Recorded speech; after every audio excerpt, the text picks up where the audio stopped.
नमस्कार, मेरा नाम है अभिनव रस्तोगी और आप देख रहे हैं द लीडर हिंदी का नेशनल बुलेटिन। पहले आज की सुर्खियों पर नजर।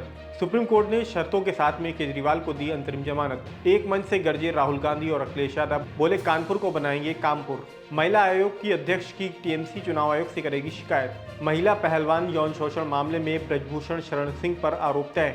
तेजस्वी यादव बोले पीएम मोदी ने देश को कर दिया अनफिट।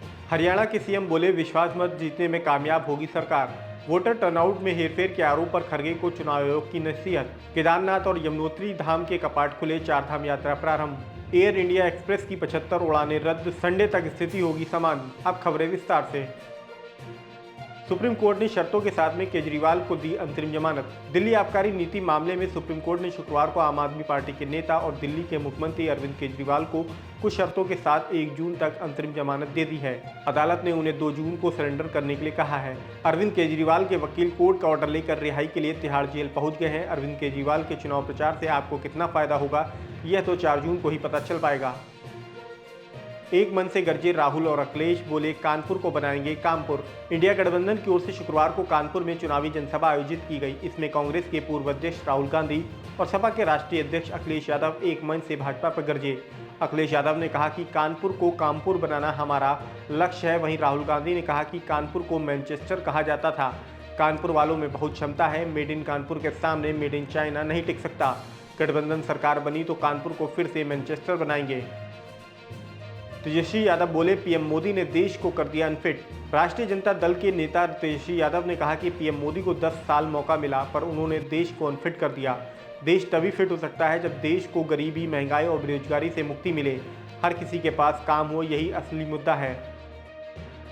हरियाणा के सीएम बोले विश्वास मत जीतने में कामयाब होगी सरकार। हरियाणा के सीएम नायब सिंह सैनी ने दावा किया है कि उनकी सरकार विश्वास मत जीतने में कामयाब होगी।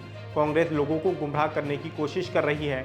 वहीं कांग्रेस नेता जयराम रमेश ने दावा किया है कि हरियाणा की बीजेपी सरकार अपना बहुमत खो चुकी है।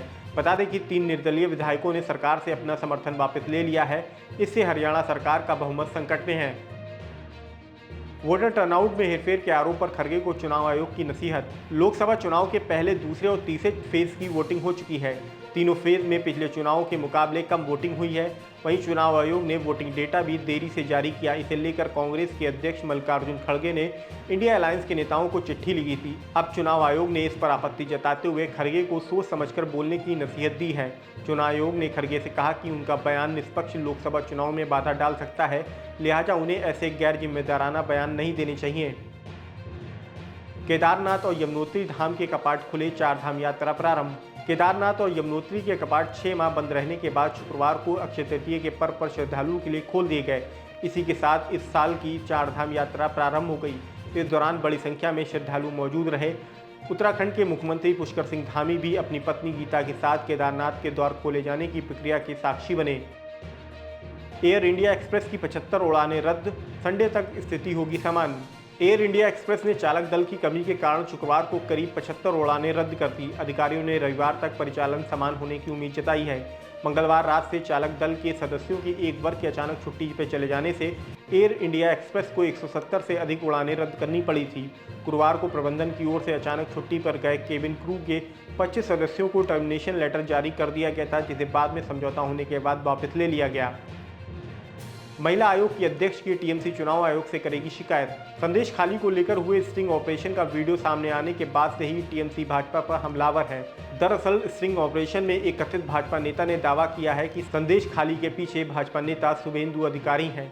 हालांकि भाजपा ने इस वीडियो को फर्जी बताकर खारिज कर दिया है। अब टीएमसी ने इस मामले में राष्ट्रीय महिला आयोग की अध्यक्ष रेखा शर्मा की चुनाव आयोग से शिकायत करने की बात कही है। संदेश खाली मामले में दुष्कर्म का आरोप लगाने वाली 2 महिलाओं ने दुष्कर्म होने की बात से इनकार करते हुए अपना केस वापस ले लिया है।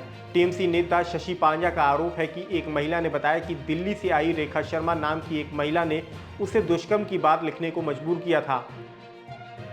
महिला पहलवान यौन शोषण मामले में ब्रजभूषण शरण सिंह पर आरोप तय। भारतीय कुश्ती महासंघ के पूर्व प्रमुख और बीजेपी सांसद ब्रजभूषण शरण सिंह की मुश्किलें बढ़ गई हैं। दिल्ली की राउज एवेन्यू कोर्ट ने ब्रजभूषण सिंह के खिलाफ महिला पहलवान यौन शोषण मामले में आरोप तय कर दिए हैं। कोर्ट ने कहा कि आईपीसी की धारा 354, 354 डी के तहत ब्रजभूषण के खिलाफ आरोप तय करने के पर्याप्त आधार हैं।